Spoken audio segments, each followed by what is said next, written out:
5:51 p.m. Any declaration of special interest or general nature thereof, please signify now. Any of the councillors? Seeing none, we'll move forward with the purpose of this meeting, Z-2019-014- in regards to Ontario Link 2611179 16 Church Street. And before we move forward, I just have something to read. It's in regards to the public meeting and the structure that it takes. Personal information collected at this public hearing and on the forms provided at the back of the room is collected under the authority of the Planning Act and will be used to assist in making the decision on this matter. All names, addresses, opinions, and comments are collected and form a part of the minutes, which are available to the public. Questions regarding this collection should be forwarded to the Director of Planning. The purpose of the public meetings is to present planning applications in a public forum as required by the Planning Act. Following presentations by the applicant or staff, committee members will be afforded an opportunity to ask questions for clarification or further information. The meeting will then be open to the public for comments or questions. When you speak, please provide your name and address for the recording in the minutes. All comments should be directed to the chair of the meeting. The applicant will be provided the opportunity to address public questions once all members of the public have made their submissions. No decisions are made at public meetings concerning applications unless otherwise noted. The public meeting is held to gather public opinion. Public meeting reports are provided to inform the public of all relevant information. Information gathered is then referred back to the planning staff for consideration in their review of an application. And this means that after the meeting tonight, staff will be considering the comments made by the public in their review of the application. When this review is completed, a report will be prepared making a recommendation to council regarding said application. Following a council decision, notice will be circulated in accordance with the Planning Act. If a person or public body would have the ability to appeal the decision of council to a local planning appeal tribunal, but the person or the public body does not make oral submissions at a public meeting or make written submissions to the township before the bylaw is passed, the person or public body is not entitled to appeal the decision. And with that, I'll turn it over to Madam Planner and you can make your comments. Thank you. Thank you for your worship. Notice for this evening's meeting was provided in accordance with the Planning Act, with signage being posted on the property and mail out to all landowners within 120 meters of the property. There have been a few inquiries into the office seeking clarification regarding the application. One received today with respect to stormwater management. I do believe that the applicant has a brief presentation prepared to provide an overview of the application, so I'll pass it over to the applicant at this time to provide that. Good. Mr. Richards, if you could come to the podium and state your name and go forward with your presentation, that would be great. Thank you. Great. Thank you, Your Worship, and members of council and members of the public. My name is Nathan Richard, and my partner and wife is Lori Richard, and we currently own the property at 16 Church Street, and we're looking for a zoning amendment to switch it from open space to residential R1. So quickly go through the small presentation. So again, it's currently park space. It was a former ball field, and we're looking to change the zoning from open space to residential R1 to permit semi-detached dwellings. And this is a picture of the current conditions. You can see that it's surrounded mainly by residential on three sides, and then by the community infrastructure to the northwest, and then the agricultural center to the north. So it's about 5,000 square meters with 126 meters on fronting on Church and Johnson. It's mainly a flat grassed area with ditches on the north, south, and east sides. And again, it was a former ball field. This is a view of the north side of the property. So this is our proposed lot plan that shows 3 semi-detached buildings, each with their own separate driveway. And each would be a separate, so there'd be a total of 6 separate homes there. This is a picture of the south side. Again, the same thing. You've got 6 buildings, and each would be divided into two homes, so you'd have 6 residential dwellings on that side as well.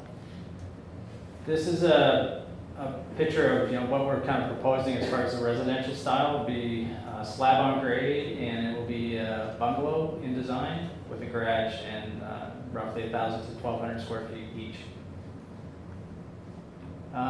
So the provincial policies state that, they want to, that what we're proposing reduces land consumption through intensification in the built-up areas. It contributes to housing options, which are particular needs. So this property was formerly sold by the township, and the request at that time was for somebody to purchase it to build something that's kind of geared towards seniors. So something that's either maybe a small complex or a slab-on-grade type facilities. And so this will increase the density by 12 moderate-sized residential units in the township. And it will assist in accommodating the residential growth through intensification. It's going to provide much-needed one-level housing, which I think anecdotally the township has heard over the last little while. Mainly from, I think, people who live in the area who kind of either have to downsize or sell a farm, or have to move on from their current accommodations, and there's really nowhere that they could go that they could live kind of independently within the township at this point.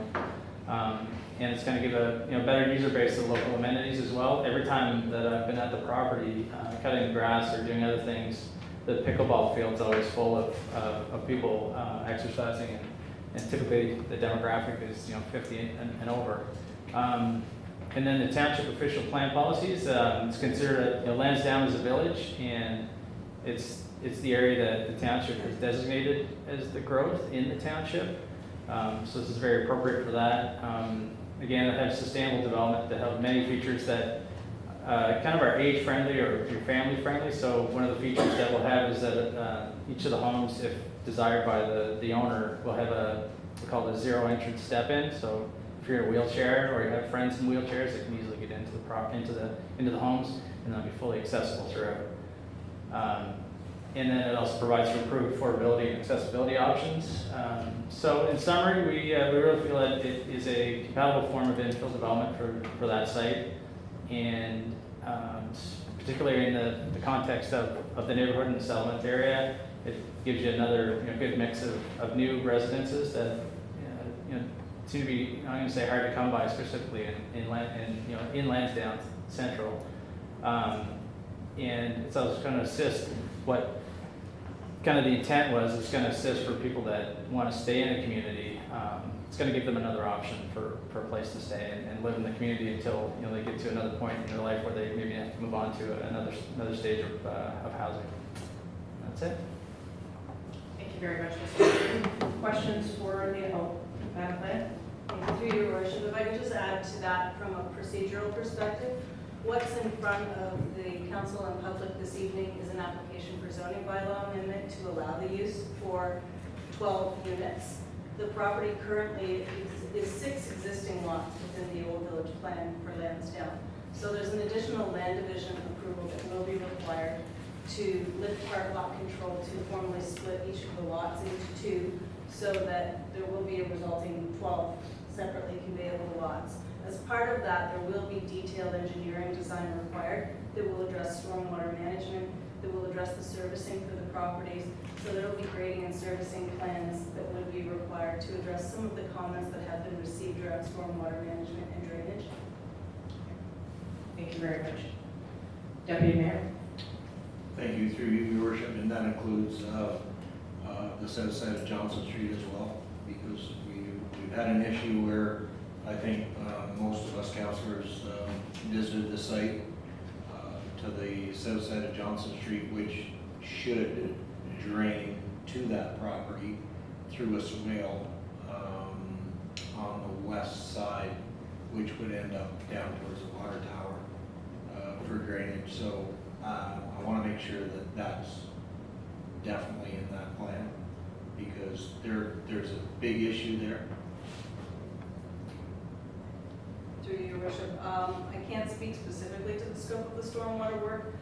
There have been comments received from the Conservation Authority looking for additional work to be done as it relates to stormwater management and source water protection as well. So the scope of that will be refined going forward. I can't confirm or Go ahead, Mr. Richard. Is this on? Still? Yeah. Thank you, through your worship. Yes, we did have an engineering firm, civil engineering firm, look at the current grades and the proposed grades. and also with the existing ditching that's been there. And so some of the features that will improve this situation, well, one is that the property will kind of come up in elevation and then slope out appropriately for the house forms. In the rear of the property, down the middle of all the properties, there's going to be an infiltration trench there that will actually hold some capacity of water in a rain event. So that's going to slow down what's existing. Currently, right now, there's really not much depth of the soil. We did some test holes, and there's, on average, the depth from the surface to bedrock is maybe 3 feet. So there's really not much storage there as it is now. And so we're going to create some more storage with this infiltration trench, and then also improve the existing ditches that are there on the north and south sides. And then we're also proposing that the current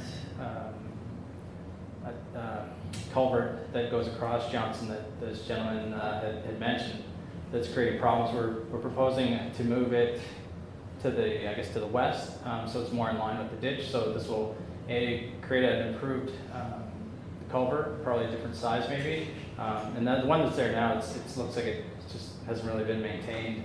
That's another thing, and then it'll be more in line with where the water wants to go. Thank you. Any further questions? Councilor Meady? Thank you, Your Worship, through you. So you have done some test holes, and that's where you have 3 feet soil to bedrock, which was one of my questions.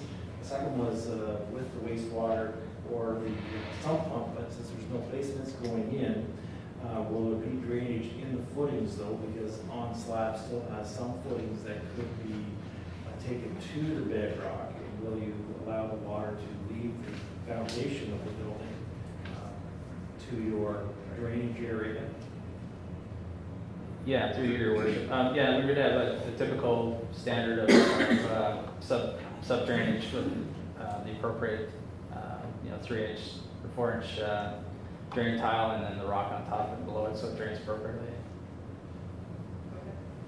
And in the design, the water and the wastewater lines don't really come into the road bed, but are they planned on being laid in the road bed and then new asphalt put over the roadway to give us the appropriate look? Right. So in that case, on the south side, there's a couple existing services already there, so we don't foresee that we'll need to do any road work on the south side. And then on the north side, we did go back and forth with the engineering firm, and the line that we're going to take is pretty much, I'm going to say 3/4 of it will be within the right of way, but not in the road, and then some of it will be in the road because that's where particularly for the storm or for the sanitary line, the catch basin is kind of at the corner of Church and Wakefield. Just as a follow-up then, I think in most municipalities, they do make sure and ensure that all these services are in a particular spot on all the roadways so that they can be found at later dates. So I'm wondering if there is something to be looked at there on whether there are particular plans of the Village of Lansdowne to actually maintain the locations of all these services, whether it be underground, electrical, water, sewer, etc. Right. Yeah, I would assume that we'll have engineering drawings that will show exactly the distance from maybe whatever the reference lines are, the asphalt or whatever we're going to refer to, and then also the depths as well, and they'll be installed to appropriate standards. They would have to be registered with the Ontario Clean Water Agency. I had to measure them off as a student, so, and I know full well where they all are in the village, so that's that. Thank you, through your worship. This is an old existing plan of subdivision, but it is an existing plan of subdivision. So the land division here will necessitate a new subdivision agreement for these blocks within that plan of subdivision. So through that, all of the engineering plans, the servicing plans showing all of the locations will be registered on title and approved through that agreement. Councilor Fody, then Councilor Carraro. Thank you, through you, Madam Chair. I have a few questions. Most have been answered by our planner. I was wondering how you're going to sell 6 lots with 12 ownerships, but that's been answered. My question is, how much above grade do you plan on coming on the current grade? The grade's going to come up probably about a foot or two from the existing grade. Enough that appropriately can drain the water off. That's overall, right? Okay, another question I had, you mentioned 1,200 square feet. Is this the living quarters of the house or including the garage? That would be the living quarters. So you're anticipating what, 2 bedrooms? Yeah, yeah. The design will probably be 2 bedroom with an open concept for the kitchen, living room, dining room, and then probably a bathroom off the master, and then maybe potentially another bathroom. Sorry, I was just trying to get a handle as to what you were anticipating for population density. That's all. We're expecting that the sales will be geared towards retired type people. So I'm anticipating that most of the houses I think will be occupied by 2 people. That's what we're projecting at this point. I think we might get. We're kind of hitting that mark as well, where say if there's couples that are kind of going separate ways, that one of them would look for a home like this that's kind of smaller and easier to maintain and a little less costly. Councilor Thank you, Your Worship, and through you.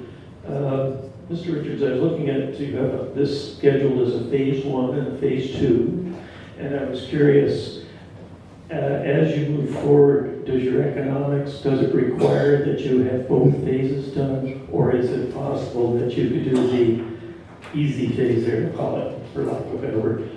Would you be okay with that if it never reached phase 2? Yeah, so that's a good question. And what we would, our plan is to do the south side first, as it's got some advantages on the infrastructure side, and then with success on that, we'd move to the other side. So it would be kind of the south side first, and then the north side. And if the north side never materialized, and there just wasn't a demand for it, we would circle back and say, what do we do with the north side? Thank you.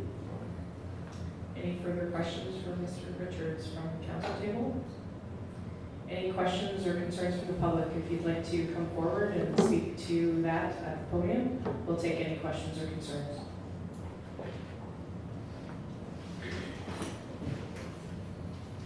Nobody's stampeding to, okay. Ms. LaSalle? Wilhelmina LaSalle, 284 Union Road, and retired, of course, and interested in this development and hope it goes forward. But best case scenario, for planning purposes, when might this be done? 2 years? Madam Planner? Through you, Your Worship, once the zoning is approved, it's a matter of a county approval for the part lot control, which is the re-subdivision of the lots. Given timing, if the applicant is eager to advance this and complete all of the technical studies, it could realistically be under construction late spring. Of 2020? Okay. And I'm interested from the developer about the cost. I'm not sure a lot of people would be interested in that, a ballpark figure.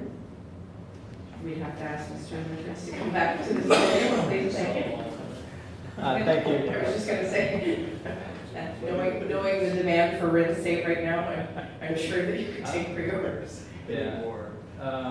We don't have a number nailed down yet. We're still working through what our costs are going to be. But I think it's going to be a reasonable cost for the type of home that'll be in this area. There's not enough. But to be fair to the developer, how it's finished, the square footage and what, and year to year, it's hard to put a price value on it right now. Especially if you don't start building for a year, it could be different at that time. Councilor Foley. Through your worship, I thought we were going to I know some of the residents are concerned about our capacity for both water and sewage. Maybe our planner could speak to that, since we don't have anybody here from the works department. Go ahead. Through your worship, there is a serviceability review that's been done, and it's being reviewed by Public Works right now. I know that this is just a public meeting this evening, and that will be addressed before we bring forward a recommendation. But at this point, there have been no concerns raised with respect to the ability to service these lots. So, any further questions or comments from the public? Seeing none, I thank the Richards for coming forward with their plans, and we hope that the planner brings us a report sooner rather than later so that we can make a decision on this and move forward.